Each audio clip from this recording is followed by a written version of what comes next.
धार की ऐतिहासिक भोजशाला विवाद में आज इंदौर हाईकोर्ट की बेंच में अहम सुनवाई हुई। अदालत ने मामले की विस्तृत सुनवाई 2 अप्रैल से लगातार करने और स्वयं परिसर का निरीक्षण करने का निर्देश दिया। सुनवाई करीब 1.5 घंटे तक चली, जिसमें अदालत ने एएसआई रिपोर्ट और सबूतों की समीक्षा के साथ हस्तक्षेप करने वालों को फिलहाल ऑडियंस के रूप में रखने की बात कही।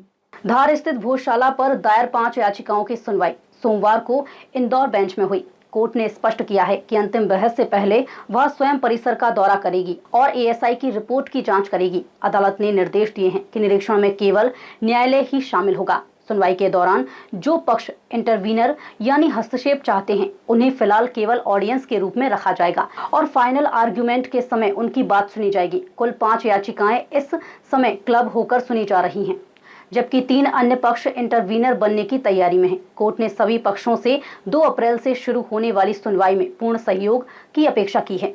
आज लगभग 1.5 घंटे माननीय न्यायालय में सुनवाई हुई है, 12 बजे से लेकर 1:30 बजे तक, और 2 अप्रैल की अगली डेट फिक्स हुई है। और जितनी भी आईए और ऑब्जेक्शन सजेशंस जो पक्ष की तरफ से या विपक्ष की तरफ से दिए गए थे, वो सारे उनको आईए को अलाउ करा गया है माननीय न्यायालय के द्वारा। और 2 अप्रैल से रेगुलर सुनवाई के लिए उनके द्वारा कहा गया। माननीय न्यायालय के द्वारा ये भी कहा गया है कि कोर्ट स्थल का जा करके स्वयं निरीक्षण करेंगे अगली सुनवाई की जो डेट फिक्स हुई उसके पहले। वक्फ बोर्ड की तरफ से भी एक जो है प्रतिवेदन पेश किया गया था, क्या उसे स्वीकार कर लिया गया? वक्फ बोर्ड का कोई लोकस नहीं है, वक्फ बोर्ड का कोई मतलब नहीं। ये मामला एएसआई के बीच के और पेटिशनर्स के बीच का है और केंद्र सरकार का इन्वॉल्वमेंट है। वक्फ बोर्ड का इसका कोई लेना देना नहीं है। हालांकि जितनी भी आईए थी उन सबको एडमिट किया गया है, लेकिन साथ में ये भी है कि वक्फ बोर्ड का कोई उससे लेना देना नहीं है। केस से मुकदमे का कोई मतलब नहीं। 2 से 3 दिन सुनवाई के बाद फैसला होगा ऐसा नहीं है।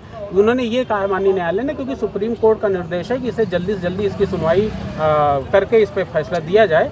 तो उस आधार पे माननीय न्यायालय ने ये कहा कि 2 अप्रैल से सुनवाई होगी। उसके बाद में पहले पेटिशनर्स को सुना जाएगा पूरी तरीके से, फिर रेस्पोंडेंट्स को सुना जाएगा, और किसी तरीके से किसी को ऐसा नहीं होगा कि उनको बिना सुने छोड़ दिया गया। तो माननीय न्यायालय ने विशेष रूप से कहा कि सबको सुनने का मौका दिया जाएगा।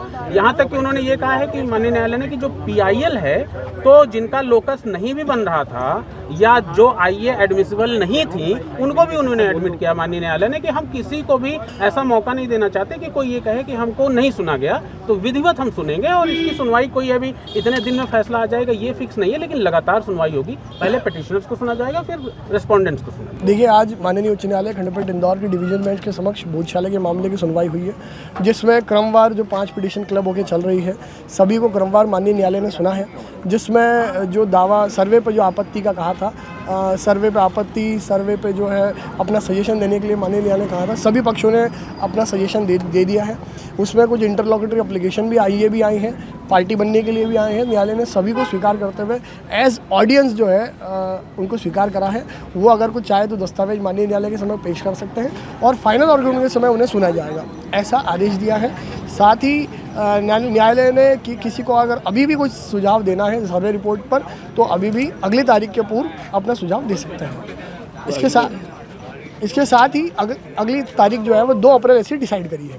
अदालत की तैयारी और निर्देशों के बाद सभी की निगाहें 2 अप्रैल से शुरू होने वाली सुनवाई पर टिकी हुई हैं, जो इस लंबे समय से चले आ रहे भोजशाला विवाद में निर्णायक साबित हो सकती है।